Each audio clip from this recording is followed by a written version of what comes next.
자크 멜리에스는 벌써 2번 결혼했고 2번 이혼했다. 그는 환희를 맛보며 50여 건의 어려운 사건을 해결했고 아파트 한 채와 서재와 한 무리의 친구를 가지고 있었다. 그는 그런 것에 만족해하고 있었고 누가 뭐래도 자기 자신을 흡족하게 여기고 있었다.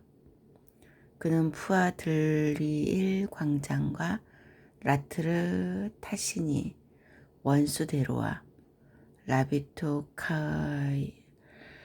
라비토카이르가를 거쳐 걸어서 집으로 돌아왔다.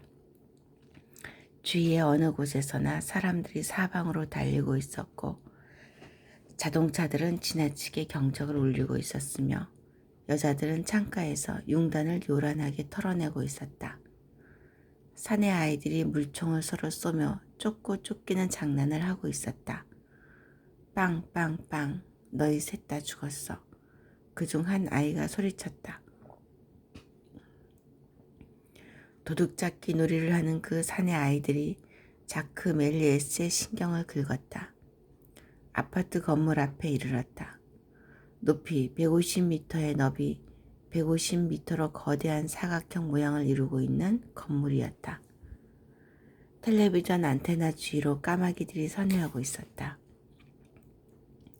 사람들의 출입을 살피고 있던 경비 아주머니가 경비실 창문 밖으로 얼굴을 내밀고 말을 걸어왔다. 안녕하세요, 멜리에스 씨. 신문에서 멜리에스 씨에 대해 써놓은 걸 봤어요.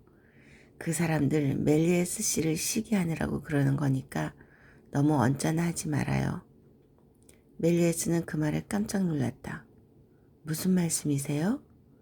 나는 어쨌든 멜리에스 씨가 옳다고 확신하고 있어요. 멜리에스는 계단을 성큼성큼 올라갔다. 집에는 여느 때처럼 마리 샤를로트가 신문을 찾아다 놓고 그를 기다리고 있었다. 마리 샤를로트는 그를 아주 열렬히 사랑하고 있었다. 그가 아파트 문을 열었을 때도 마리 샤를로트는 여전히 이빨 사이에 신문을 물고 있었다. 그가 명령을 내렸다. 이거 놔. 마리 샤를로트. 마리 샤를로트는 다소곳이 그의 말에 따랐다. 멜리에스는 조바심을 내며 신문을 펼쳐들었다. 그는 이내 자기의 사진과 그를 앞뒤어오는 커다란 기사 제목을 찾아냈다. 경찰 수사 갈피를 못 잡고 있다. 레티샤 웰즈의 논평. 민주주의는 우리에게 많은 권리를 부여하고 있다.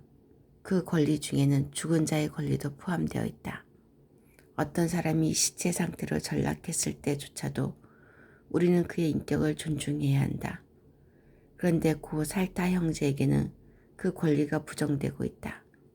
그 삼형제의 죽음에 얽힌 의혹이 풀리지 않았을 뿐만 아니라 한술 더 떠서 고 세타스티엥 살타 씨는 이제 자기 자신을 변호할 수 없는 상황에서 두 형제를 살해하고 자기의 죄가 때문에 자살했다는 혐의를 받고 있다.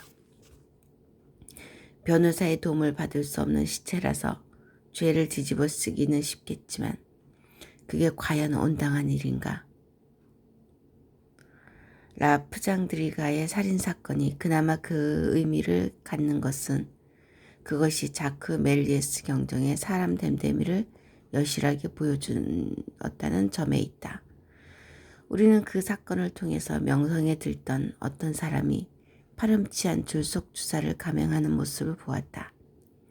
멜리에스 경정은 중앙통신사를 통해 살타 형제가 모두 독극물 때문에 죽었다고 발표했는데 그것은 보기보다 훨씬 더 복잡한 사건에 대해 섣부른 판단을 한 것일 뿐만 아니라 망자들을 모욕한 것이기도 하다. 자살이라니 세바스티엥 살타의 시신을 얼핏 본 것만으로도 필자는 그가 엄청난 공포를 느끼게 하는 것에 희생되었다고 단언할 수 있다. 그의 얼굴은 무시무시한 공포에 짓눌려 있었다. 두 형제를 살해하고 난 뒤 너무나 심한 회한을 느낀 나머지 그런 표정이 생긴 것이라고 생각할 수도 있을 것이다. 그러나 인간의 심리를 조금이라도 아는 사람이라면 멜리에스 씨의 주장에 동조하기가 어려울 것이다. 자기 형제들과 함께 나누어 먹을 음식에 독을 넣는 사람이라면 이미 회한 따위는 초월한 사람이 아니겠는가. 그런 사람의 얼굴에는 공포가 아니라 마침내 되찾은 차분한 표정만이 어려있을 것이다. 그럼 고통 때문인가? 독극물이 일으키는 고통은 그토록 격심한 것이 아니다. 그리고 독극물에 의한 사망이라는 것을 입증하려면 그 독극물이 어떤 종류의 것인지 알아야 한다. 필자는 경찰이 살인 현장에 대한 조사를 허용하지 않았기 때문에 법의학센터를 찾아가서 법의학자에게 살타 삼형제의 시체를 부검한 사실이 있는지를 물어보았다. 그 법의학자는 시체를 부검한 사실이 전혀 없다고 밝혔다. 따라서 살타 형제 사건은 정확한 사망 원인이 밝혀지지 않은 채 결말이 지어진 것이다. 그토록 훌륭한 명성을 지닌 범죄학자 멜리에스 경정이 아주 중대한 실수를 범한 것이다. 살타 형제 사건을 그렇게 신속하게 매듭짓는 것이 과연 온당한지 곰곰이 따져보아야 한다. 우리는 경찰의 졸속한 처사에 불안감마저 느끼고 있다. 우리는 날로 교묘해져 가는 신종 범죄에 대응할 수 있을 만한 연구 수준을 우리 국립경찰 간부들이 갖추고 있는지 묻지 않을 수 없다. 멜리에스는 신문지를 구겨 돌돌 뭉치면서 상소리를 내뱉었다. 1036835가 고민에 빠지다. 손가락들을 상대로 한 원정이라니 손가락들, 막연한 두려움이 103683호를 엄습한다.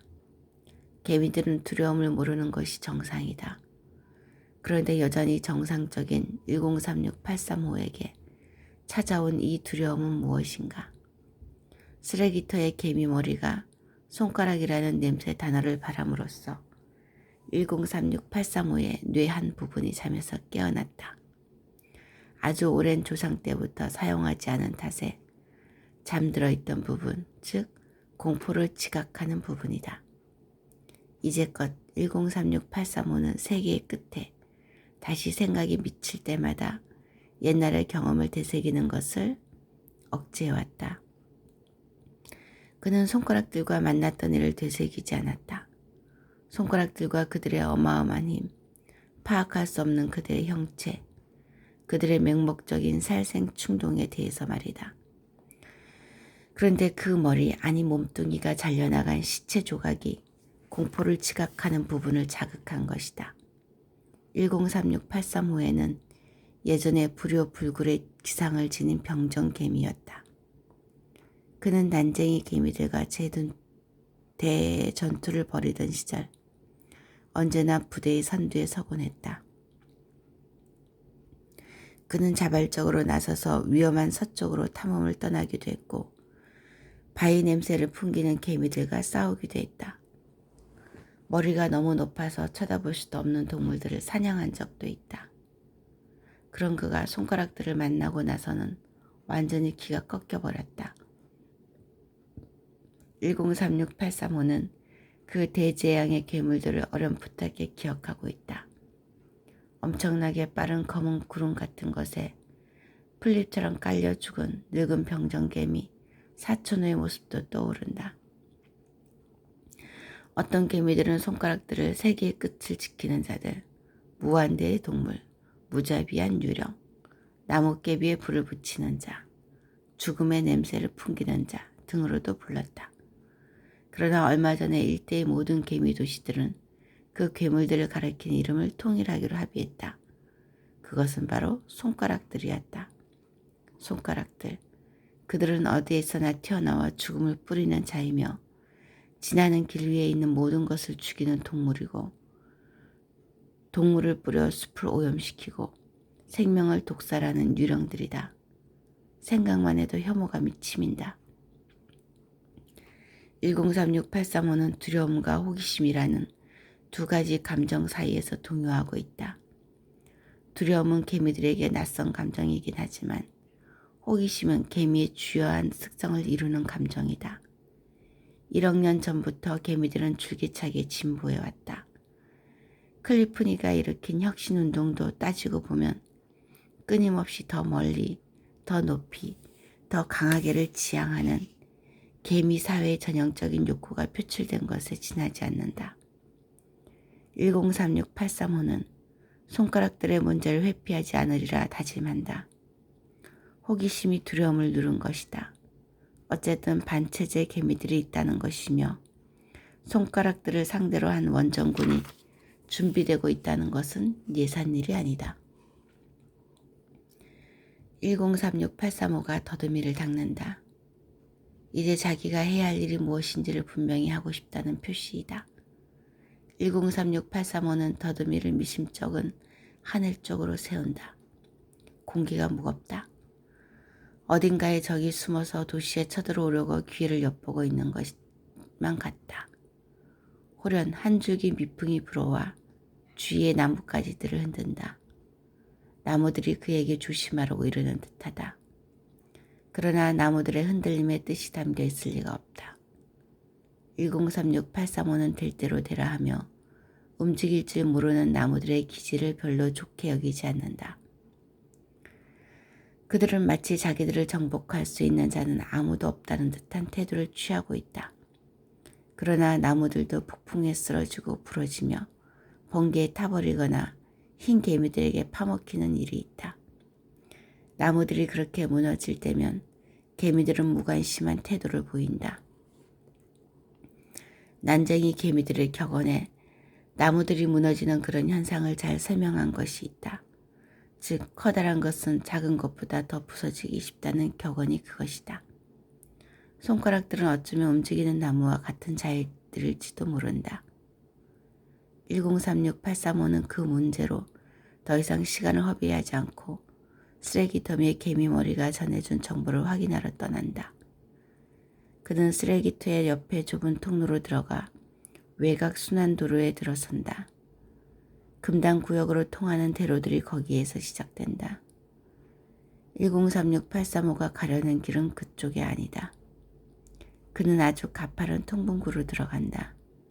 거기에는 발톱을 사용해서 내려가야 한다. 가파른 통로를 미끄러져 내려오자 얼키설키한 통로들이 나온다. 여느 때와는 달리 그리 혼잡한 편은 아니었다. 먹이와 나뭇가지를 운반하던 일개미들이 103683호에게 인사를 건넨다. 개미 세계에 사적인 영예가 있을 리 없겠지만 벨로캉에서는 많은 개미들이 103683호가 손가락들의 나라에 가서 세계의 끝을 보고 왔다는 사실을 알고 있다. 103683호는 더더미를 세워 풍뎅이 축사가 있는 곳을 탐문한다. 어떤 일개미가 지하 20층 남남서쪽 구역 왼쪽 흑버섯 재배실 뒤에 있다고 알려준다. 103683호가 빠른 걸음으로 나아간다. 지난해 화재가 있은 뒤에 많은 공사가 이루어졌다. 옛날에 벨로캉은 지상 50층, 지하 50층으로 되어 있었는데 클리프리가 새로 설계한 신도시는 지상 80층의 위용을 자랑하고 있다. 지하의 바닥에는 화강암이 버티고 있어서 더 밑으로 파 내려갈 수가 없었다. 내려가는 길에 도시를 둘러보면서 103683호는 나날이 새로워지는 도시의 모습에 감탄한다. 지상 75층. 여기에는 알을 모아둔 방과 번데기를 모아둔 방이 있다. 전자는 부식토의 열기로 따뜻한 상태를 유지하고 있고 후자는 습기를 빨아들이는 고운 모래를 깔아 건조한 상태를 유지하고 있다. 완만한 비탈을 이룬 운송용 활주로가 설치되어 있어서 알들을 쉽게 유모 개미들이 있는 아래층으로 내려보낼 수 있다. 거기에서는 배가 묵직한 유모 개미들이 쉬지 않고 알들을 핥아주고 있다. 그럼으로써 알들이 완전하게 성숙하는데 필요한 단백질과 항생물질을 투명한 막을 통해 전해주는 것이다. 지상 20층. 여기에는 마른 고기와 열매 조각과 버섯가루를 모아둔 방들이 있다. 부패를 막기 위해서 모든 식량에 개미산을 적절하게 뿌려놓았다. 지상 18층. 두툼한 나뭇잎으로 만든 커다란 통에 군사적인 목적에 사용되는 실험용 산이 들어있는데 거기에서 김이 모락모락거린다. 화학개미들이 기다란 위턱 끝으로 산들이 가지고 있는 용해력을 시험하고 있다. 사과산처럼 열매에서 추출한 산도 있지만 좀 희귀한 것에서 추출한 산도 있다. 참소리쟁이에서 뽑은 옥살산과 노란 돌에서 뽑은 황산이 그것이다.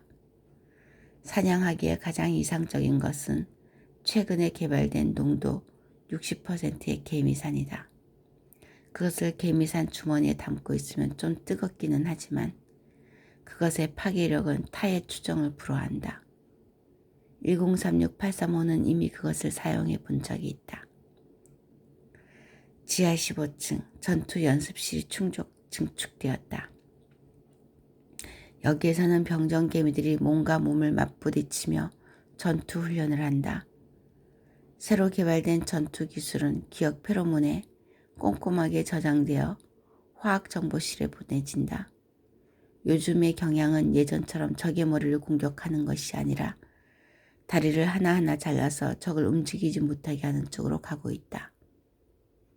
한쪽으로는 포수 개미들이 10걸음 떨어진 곳에 씨앗들을 놓고 개미산을 정확하게 쏘아 녹여버리는 연습을 하고 있다.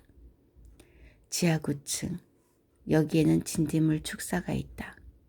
클리프니 여왕은 사나운 무당벌레들이 진딧물떼를 공격해 오지 못하도록 진딧물 축사를 모두 도시 안에 세우도록 고집했다. 일개미들이 진딧물들에게 호랑가시 나무 조각을 던져주고 분비꿀을 짜낸다. 진딧물들의 번식률이 증가되었다. 이제는 초당 10마리의 비율로 태어난다. 지나가는 길에 1036-835는 보기 드문 광경을 목격했다. 진딧물 한 마리가 새끼를 낳자 이번에는 작은 진딧물이 새끼칠 준비를 하더니 그보다 더 작은 진딧물을 낳았다. 그런 식으로 진딧물들은 순식간에 어미가 되고 할미가 되기도 하는 것이다. 지하 14층, 버섯재 배당이 끝이 가물거릴 만큼 펼쳐져 있다. 개미들이 와서 쏟아놓고 간 배설물이 버섯의 양분이 된다. 버섯 개미들은 웃자란 팡이씨를 자르기도 하고 기생팡이를 막아주는 미르미 카신을 뿌리기도 한다. 그때 돌연 풀빛 곤충 한 마리가 1036-835 앞으로 튀어오른다. 그 곤충을 또 다른 풀빛 곤충이 추격하고 있다. 둘이서 싸움을 하고 있는 듯하다. 1036-835는 주위의 개미들에게 그 이상한 곤충들이 뭐냐고 물어본다. 어떤 개미가 설명하기를 굴 속에 살기를 즐기며 냄새가 고약한 빈대들이란다. 그 곤충들은 끊임없이 교미를 한다. 상상할 수 있는 온갖 방식으로 장소와 상대를 가리지 않고 한다. 지구상의 모든 생물 중에 가장 경이로운 성적 능력을 타고난 곤충임에 틀림없다. 클리프리는 특별한 관심을 갖고 그 곤충들을 연구하고 있다. 예로부터 모든 개미 둥지에는 공생 생물들이 번창해왔다. 개미들의 묵인 아래 개미 둥지 안에 눌려 살고 있는 곤충과 다종류와 거미류의 종이 2,000 이상을 헤아린다. 어떤 종들은 탈바꿈을 하는 곳으로 개미집을 이용하고 어떤 종들은 쓰레기를 먹어치움으로써 방들을 청소해준다. 그러나 그런 동물들을 과학적으로 연구한 도시는 벨로캉이 처음이었다. 클리프니 여왕은 어떤 곤충이든 길들일 수 있고 강력한 군대로 만들 수 있다고 주장한다. 모든 개체와 의사소통을 이루기만 하면 그 쓸모가 현실로 나타나는 것이 여왕의 생각이다. 그 다음에는 그것을 잘 감시하기만 하면 된다는 것이다. 현재 여왕은 어느 정도의 성공을 거두고 있다. 딱정벌레 속에 딸린 몇몇 곤충들에게 진딧물에게 하는 것처럼 먹이를 주고 쉴 곳을 마련해주고 병을 치료해 줌으로써 그들을 길들이기에 이르렀다. 그 중에서도 풀풍뎅이를 들이는데 성공한 것이 단연 돋보인다. 지하 20층, 남남서쪽, 구역 왼쪽, 흑버섯 재배장 뒤. 일러준 대로 가보니 과연 통로 안쪽에 풍뎅이들이 있다. 백과사전. 두려움. 개미에게 두려움이 없다는 사실을 이해하려면 개미집 전체가 하나 유기체처럼 살아있다는 점을 감안해야 한다. 각각의 개미는 인체의 세포와 똑같은 역할을 수행한다. 손톱을 깎을 때 우리의 손톱 끝이 그것을 두려워할까? 면도를 할 때 우리의 턱수염이 면도기가 접근해 오는 것에 전율할까? 뜨거운 욕탕물의 온도를 가늠하려고 발을 집어넣을 때 우리의 엄지발가락이 두려움에 떨까? 그것들은 자율적인 단위로 존재하지 않기 때문에 두려움을 느끼지 않는다. 마찬가지로 우리의 왼손이 오른손을 꼬집어도 오른손은 왼손에 대해 아무런 원한을 품지 않는다. 오른손에 왼손보다 더 많은 반지가 끼워져 있다고 해서 시샘 따위가 있을 리 없다. 자기를 잊고 유기체와도 같은 공동체 전체만을 생각한다면 번뇌가 사라진다. 그것이 어쩌면 개미색이 모둠살이가 성공한 비결 가운데 하나일지도 모른다. 에드몽 웰즈 상대적이며 절대적인 지식의 백과사전 제2권